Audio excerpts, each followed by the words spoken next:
خب سلام خدمت همه شما دوستان عزیز، وقتتون بخیر باشه. خوشحالم که دارید این ویدیو رو نگاه میکنید. طبق قراری که با هم دیگه گذاشتیم بنا شد که من یک کتابی که دارم مطالعه میکنم رو مطالبیش رو با شما هم در میون بذارم. اول من تصویر خود کتاب رو به شما نشون بدم.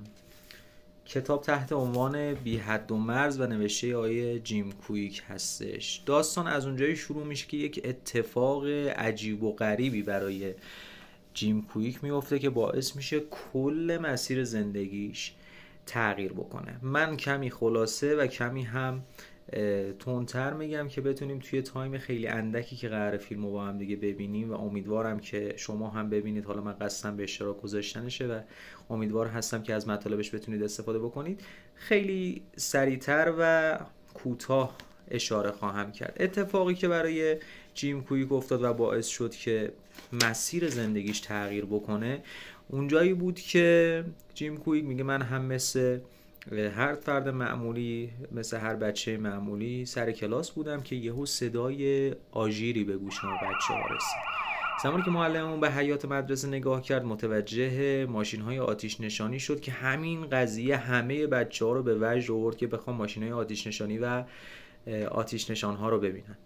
بچه‌هایی که از نظر قدی بالاخره یه جوری بود که خیلی دیدشون به پنجره نمی‌رسید، صندلی برداشتن گذاشتن زیر پاشون که بتونن حیاط رو ببینن و جیم کویک میگه منم این کارو کردم، کنار شوفاژ صندلی گذاشتم و اومدم بالا که بتونم آتش نشان‌ها رو ببینم. چرا؟ چون واسه من ابرقدرت‌ها خیلی اهمیت داشتن.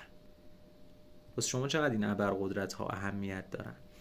میگه از اونجایی که ابرقدرت‌ها برای من خیلی اهمیت داشتن، یکی از کسایی که بیشترین شباهت رو بین ابرقدرت‌ها برای من داشت همین آتش نشان‌ها بود.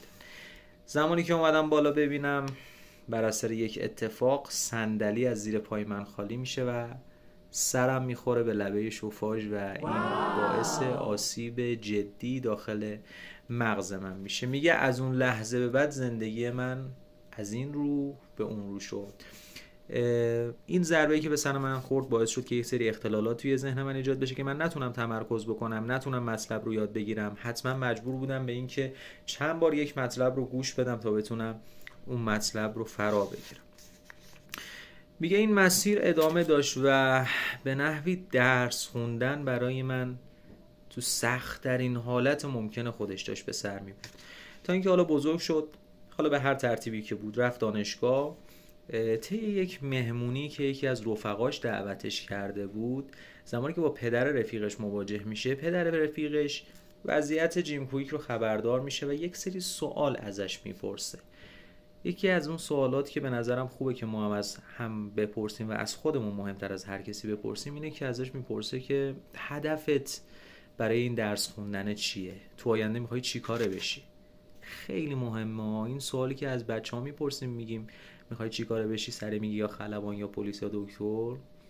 واقعا اهمیت داره. یعنی واسه ما بزرگترین این سوال الان واجب تره که تو آینده میخوایم چی کاره بشیم. حالا من که دیگه به نظرم سن و سالی ازم گذشته، ولی برای کسایی که حالا تو سن 17 18 19 سالگی به نظرم این سوال اهمیت بیشتری داره. میگه اونجا من خیلی سوال سنگینی برام بود متناسب با وضعیتی که داشتم و تا اومدم گفتم من باید جوابشو بدم. تا اومدم جواب بدم یه سری صحبت‌ها که کردم، پدر گفت وایسا این چیزایی که میگی رو برای من بنویس. میگم من نوشتم که میخوام چی کاره بشم تو آینده، ولی زمانی که داشت میخوند این نوشته رو به پدره دادم و پدر شروع کرد به خوندن این نوشته. خیلی لحظات سختی داشت برام تداعی میشد. حس میکردم الان این داره با خودش چی فکر میکنه، با این وضعیت ذهن معیوب من اصلا امکانش هست من به این خواسته ها برسم یا. میگه جمله جذابی، گهگاهی یک سری از انسان‌ها زمانی که سر راه ما قرار میگیرن دقیقاً معجزه الهی هن. ما برای پیدا کردن معجزه های الهی دنبال چیزای عجیب و غریب به نظرم نباید بگردیم.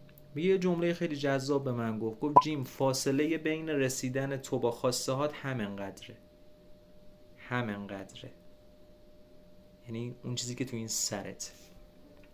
و برای من سخت بود پذیرفتن یه همچین چیزی که گفت یک سری کتاب رو به من داد و بهم گفتش که این کتابا رو بخون. یه جمله خیلی جذاب اینجا پدره به جیم کویک میگه و اون اینه که بهش میگه من از رو میخونم، میگه که اجازه نده دانشگاه جلوی تحصیلت رو بگیره جیم. اجازه نده دانشگاه جلوی تحصیلت رو بگیره. این کتابا رو بخون، این کتابا برات مفیده. حالا جیم میگه به واسطه قولی که دادم شروع کردم به اون کتاب‌ها رو خوندن و دوباره یه اتفاق بد دیگه‌ای براش افتاد و در اثر خوندن بیش از حد اون کتابا یه جوری حالا سرش گیج رفت. چه اتفاقی افتاد؟ پاش به پله‌ها گرفت و مجدد افتاد زمین و این قضیه باعث شد که مدت دیگه‌ای توی بیمارستان بستری بشه و از هوش بره و مجدد اون اتفاقی که آسیبی که برای مغزش اتفاق افتاده بود براش تداعی بشه، همون خاطرات. خب من میخوام خیلی دیگه اینجا رو خلاصه بکنم. این داستانی بود از زندگی جیم و اشاره میکنه که از کجا به کجا رسید. در اثر مطالعه همین کتاب ها به یه نتیجه‌ای رسید بعد مدتی. فهمیدش که توی دانشگاه، توی مدرسه، توی مراتب مختلف همه بهش گفتن که یاد بگیر جیم، یاد بگیر این مطلب رو یاد بگیر، ولی هیچ کسی بهش نگفته چطوری یاد بگیر. همه به ما میگن آقا این کتاب بخون مفیده، چطوری بخونم که بفهممش؟ نیت نهایی این کتاب و بخش مقدمه‌ای که من گفتم خدمت شما قراره به شما یاد بده که چطور یاد بگیرید، چطور یه مطلب رو بخونید، سریع بخونید و بتونید بفهمیدش و اون رو بتونید ارائهش بکنید. من هم مثل شما اول کتابم هنوز خیلی عجیب و غریب پیش نرفتم، ولی تو این کتاب قراره که به یه ابرقهرمان شما رو تبدیل بکنه. به چه واسطه‌ای؟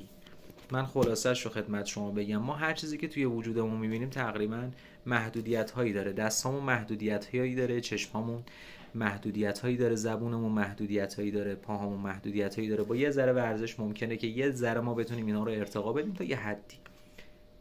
یه چیز نامحدود توی وجود ما هست و اون هم مغز ماست.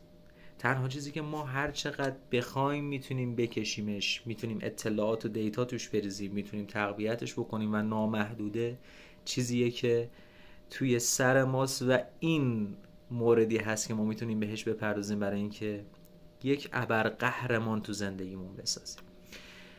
در کل این کتاب قراره که به بحث ذهن، یادگیری، نحوه یادگیری و این دست موضوعات بپردازه. بیشتر از این به نظرم کلیپم 7 دقیقه، امیدوارم که نگاه کرده باشید. واقعا اگر تا اینجای ویدیو رو دیدید واقعا ازتون تشکر میکنم و بهتون میگم دمتون گرم که دارید دنبال میکنید. و یا حالا نکته‌ای هم بگم، بالاخره این اولین کلیپی بود که من تحت عنوان ارائه کتاب داشتم ضبط میکردم. اگه ضعفی داشتم که میدونم هم کم نداشتم، خیلی هم زیاد بوده، اگه خیلی حس میکنید صریحه خواهشاً دایرکت بدید. من اونقدر هم خیلی با جنبه نیستم در انتقاد پذیری، ولی اگر ملو و نرم بود همینجا کامنت برام بنویسید و بگید که چی کار بکنیم میتونیم این کلیپ رو بهتر بکنیم و شما بیشتر لذت ببرید از گوش دادن به این دست کلیپ ها. دمتون گرم. خداحافظ.